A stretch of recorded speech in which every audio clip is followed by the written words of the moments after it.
Bienvenue sur votre chaîne Centre de la Sagesse Pure, l'endroit idéal pour apprendre et grandir ensemble dans la sagesse. C'est encore moi, votre sage homme. J'espère que vous allez bien aujourd'hui. Je vous ai ramené un message qui est bénéfique premièrement pour les hommes et pour les femmes. S'il vous plaît, écoutez cette vidéo attentivement jusqu'à la fin. Et vous savez quoi? Si vous écoutez ce message, sache que vous êtes heureux et chanceux, que la destinée vous connaît personnellement. Salut mes amis, avant de commencer, si vous n'êtes pas encore abonné sur votre chaîne, abonnez-vous et mettez vos commentaires à la fin des vidéos. Surtout, n'oublie pas d'aimer la vidéo. Maintenant, préparez-vous pour écouter la réponse de Sage. L'infidélité détruit-elle le couple? Ou révèle-t-elle ce qui était déjà cassé? L'infidélité, un mot qui fait trembler, un mot qui brise, un mot qui transforme une histoire d'amour en champ de ruines. Mais aujourd'hui, on va poser une question dérangeante. Et si l'infidélité ne détruisait pas le couple, mais révélait simplement ce qui était déjà fissuré? Est-ce que l'infidélité est la cause ou le symptôme? Est-ce qu'elle met fin à l'amour ou expose une vérité que personne n'osait regarder en face? Reste bien jusqu'à la fin de cette vidéo. Parce que ce que tu vas entendre pourrait complètement changer ta manière de voir les relations et peut-être sauver la tienne. Aujourd'hui, on va explorer 3 éléments que les couples cachent, souvent inconsciemment, et qui préparent le terrain à l'infidélité. Et à travers 7 témoignages réels, tu vas comprendre une chose essentielle. L'infidélité n'arrive presque jamais par hasard. Avant de juger, avant de condamner, avant de crier à la trahison, il faut comprendre ce qui se passe dans l'ombre. Parce que ce qui détruit un couple n'est pas toujours l'acte d'infidélité. C'est parfois ce qui a été étouffé pendant des années. Premier élément à cacher, les besoins non exprimés. On commence par le plus sous-estimé. Les besoins. Pas les besoins matériels. Pas les « tu as sorti les poubelles ». Non. Les besoins émotionnels. Besoin d'attention. Besoin d'être désiré. Besoin d'être écouté. Besoin de se sentir important. Quand ces besoins ne sont pas exprimés, ils ne disparaissent pas. Ils s'accumulent. Et un jour, quelqu'un d'extérieur vient simplement les réveiller. Témoignage 1. Sarah, 34 ans. Je n'ai jamais voulu tromper mon mari, mais au travail, il y avait cet homme qui me regardait vraiment. Il me posait des questions, il m'écoutait, je me sentais intéressante. À la maison, j'étais devenue invisible. Sarah n'a pas cherché une aventure. Elle a cherché une sensation, celle d'exister. Témoignage 2. Karim, 41 ans. Ma femme était toujours fatiguée. Les enfants, le boulot, je comprenais. Mais moi aussi, j'avais besoin d'affection. Je ne savais plus comment lui demander. Alors, quand quelqu'un m'a montré du désir, je me suis laissé porter. Karim n'a pas fui son couple. Il a fui le vide émotionnel. Analyse. L'infidélité, ici, n'est pas née d'un manque d'amour. Elle est née d'un manque de communication. Quand on cache ses besoins, par peur de déranger, par peur d'être rejeté, par peur de paraître faible, on crée une distance invisible. Et cette distance devient un terrain fertile pour quelqu'un d'autre. Mais les besoins non exprimés ne sont qu'une partie du puzzle. Il y a quelque chose de plus profond. Quelque chose qu'on cache parfois même à soi-même. Deuxième élément à cacher, les frustrations accumulées. Un couple ne se brise pas en un jour. Il se fissure en silence. Chaque petite déception non exprimée. Chaque conflit évité. Chaque « ce n'est pas grave » alors que ça l'est. Les frustrations sont comme de l'eau qui s'infiltre dans un mur. On ne voit rien au début. Puis un jour, tout s'effondre. Témoignage 3. Élodie, 29 ans. On ne se disputait jamais. Tout le monde disait qu'on était le couple parfait. Mais en réalité, je gardais tout pour moi. Je me sentais seul depuis longtemps. L'infidélité, c'était presque un cri. Le couple parfait. Souvent, le plus fragile. Témoignage 4. Marc, 46 ans. Je me sentais constamment critiqué. Jamais assez bien. Au bout d'un moment, j'ai arrêté d'essayer. Et quand une collègue m'a valorisé, j'ai réalisé à quel point ça me manquait.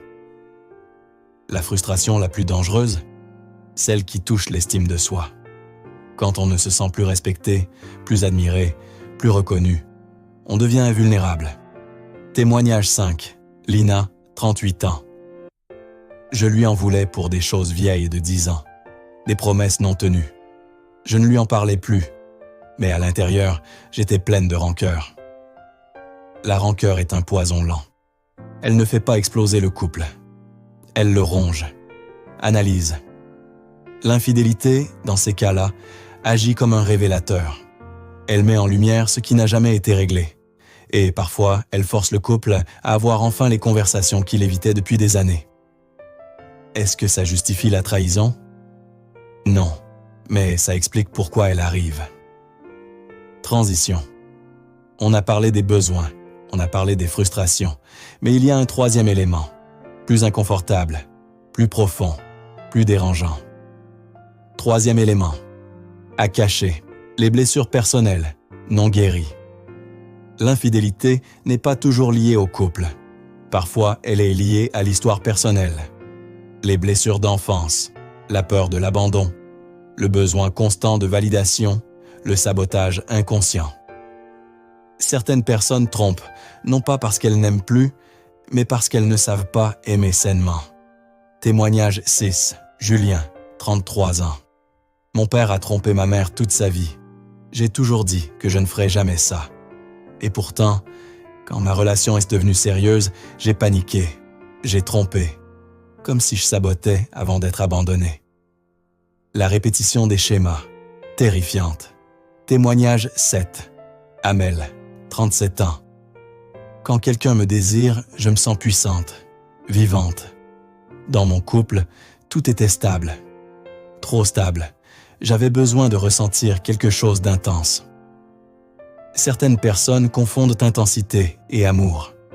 Mais l'intensité n'est pas la profondeur. C'est l'adrénaline. Et l'adrénaline finit toujours par redescendre. Analyse. Si on ne guérit pas ces blessures, on les amène dans le couple. Et parfois, on accuse l'autre pour des failles qui nous appartiennent. L'infidélité devient alors une fuite, une tentative maladroite de remplir un vide intérieur. Grande transition.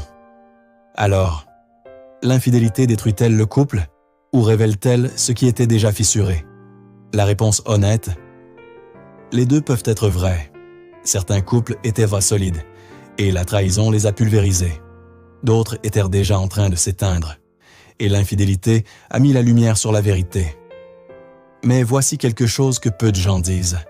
Certains couples, après une infidélité, deviennent plus forts qu'avant. Pourquoi? Parce qu'ils n'ont plus le choix. Ils doivent enfin être vrais. Quand l'infidélité devient un tournant, il y a deux types de réactions après une trahison. La destruction totale, la reconstruction radicale. La reconstruction est rare. Elle demande une responsabilité totale, une transparence absolue, une remise en question profonde des deux côtés, pas seulement du trompeur, des deux. Parce que la question n'est plus « pourquoi tu m'as trompé ?», mais « qu'est-ce qui n'allait pas dans notre dynamique ?» Attention, comprendre n'est pas excuser, mais sans compréhension, il n'y a pas d'évolution. Conclusion développée, la sagesse à retenir. Si tu dois retenir une chose de cette vidéo, c'est celle-ci. L'infidélité est rarement un accident. C'est souvent un signal brutal, un signal douloureux, un signal qui hurle ce qu'on chuchotait depuis longtemps. Mais voici la vraie sagesse. Un couple ne meurt pas du manque d'amour. Il meurt du manque de vérité. La vérité sur ses besoins, la vérité sur ses frustrations, la vérité sur ses blessures. La plupart des couples attendent la crise pour parler. Les couples sages parlent avant. Ils osent dire « je me sens seul, je me sens moins désiré. J'ai peur, je ne suis pas heureux en ce moment. » Ce sont des phrases inconfortables, mais elles sauvent des relations. Parce que l'intimité réelle ne vient pas du sexe, elle vient de la vulnérabilité. Alors pose-toi cette question, honnêtement. Dans ta relation actuelle, qu'est-ce qui est gardé sous le tapis? Qu'est-ce que tu n'oses pas dire? Et si l'infidélité n'était pas l'ennemi, mais le dernier avertissement avant l'effondrement? La sagesse des relations durables tient en 3 principes simples. Exprime tes besoins avant qu'ils deviennent des manques. Règle les frustrations avant qu'elles deviennent du mépris. Guéris tes blessures avant qu'elles sabotent ton amour. Un couple solide n'est pas un couple sans tentation.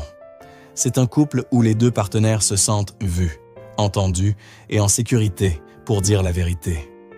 Parce que la vérité peut faire mal sur le moment. Mais le silence détruit sur le long terme. Et si tu es actuellement dans la douleur d'une trahison, sache ceci. Ce moment peut être une fin ou un réveil. La décision ne dépend pas seulement de l'erreur commise, elle dépend de la maturité émotionnelle des deux personnes. L'amour adulte n'est pas parfait. Il est conscient, il est courageux, il est honnête. Alors, la prochaine fois que tu entends parler d'infidélité, ne demande pas seulement « qui a fauté ?» Demande « qu'est-ce qui était déjà brisé ?» Et surtout, qu'est-ce qui peut encore être réparé? Si cette vidéo t'a fait réfléchir, partage-la à quelqu'un qui en a besoin. Parce que parfois, une prise de conscience arrive avant la catastrophe. Et parfois, c'est tout ce qu'il faut pour sauver une histoire. Faut-il divorcer après une infidélité? Quand la réponse peut être « oui ». Il y a des situations où rester ensemble fait plus de dégâts que partir. 1. Quand il n'y a aucun remords sincère. Si la personne minimise, ce n'était rien. Tu exagères, c'est de ta faute. Ce n'est pas l'infidélité qui détruit définitivement le couple. C'est l'absence de responsabilité. Conséquence, si on reste malgré ça, perte totale de confiance, surveillance constante, anxiété permanente, relation toxique basée sur le contrôle. Sans remords réels, il n'y a pas de reconstruction possible. 2. Quand l'infidélité est répétée.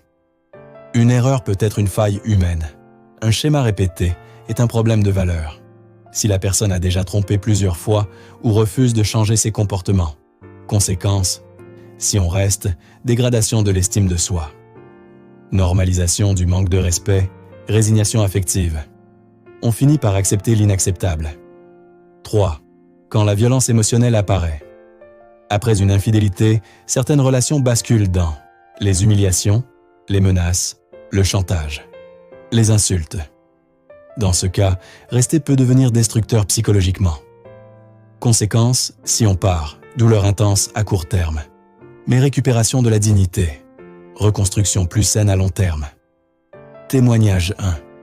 Nadia, 39 ans. Mon mari m'a trompé 3 fois. La première fois, j'ai pardonné. La deuxième, j'ai douté. La troisième, j'ai compris que ce n'était pas une erreur, c'était son fonctionnement. En partant, j'ai perdu un couple, mais j'ai retrouvé ma paix. Parfois, divorcer n'est pas fuir, c'est se protéger. 2. Faut-il forcément divorcer? Quand la réponse peut être non.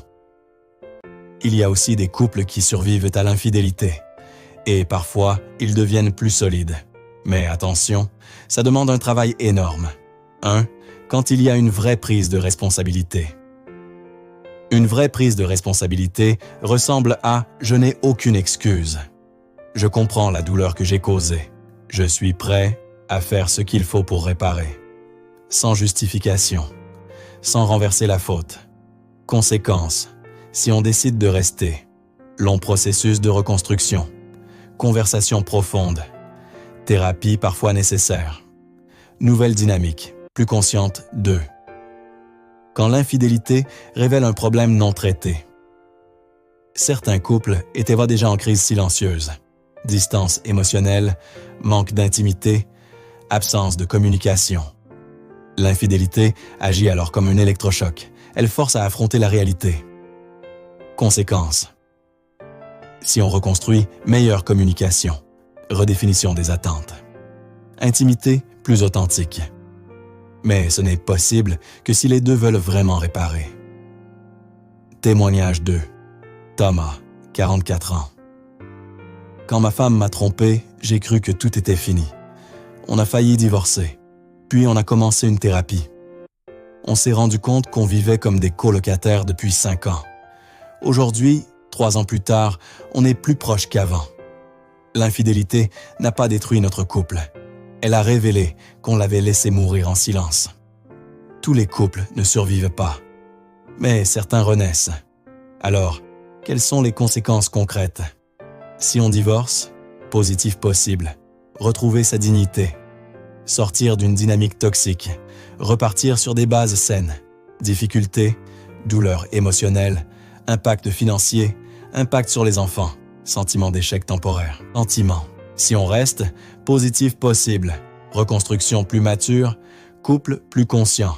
Intimité renforcée, risque, méfiance chronique, rancœur non digérée, relation basée sur la peur. La vraie question n'est pas « dois-je divorcer ?» La vraie question est « est-ce que je peux encore respecter cette personne ?» Et est-ce que je peux me respecter en restant? Une vérité importante. On ne divorce pas à cause de l'infidélité uniquement. On divorce quand la confiance ne peut plus être reconstruite. Les valeurs sont incompatibles. Le respect est mort. Et on reste quand il y a amour. Il y a responsabilité. Il y a volonté des deux côtés. Un couple peut survivre à une trahison. Il ne survit jamais à l'indifférence. Sagesse finale. Le pardon n'est pas une obligation. Le divorce non plus. Il n'y a pas de réponse universelle. Il y a seulement une vérité personnelle. Si rester te détruit intérieurement, partir est un acte d'amour envers toi-même. Si partir est une fuite alors qu'un travail sincère et c'est possible, rester peut être un acte de courage. Prends une décision basée sur ta santé mentale, tes valeurs, le comportement réel de l'autre, pas sur la pression sociale. Parce qu'au final, ce n'est pas l'infidélité qui décide de l'avenir du couple. Ce sont les réactions après la vérité. Merci et restez branchés pour prochaines vidéos. N'hésitez pas de partager dans votre entourage cette belle vidéo. Et surtout, mettez vos commentaires et likez.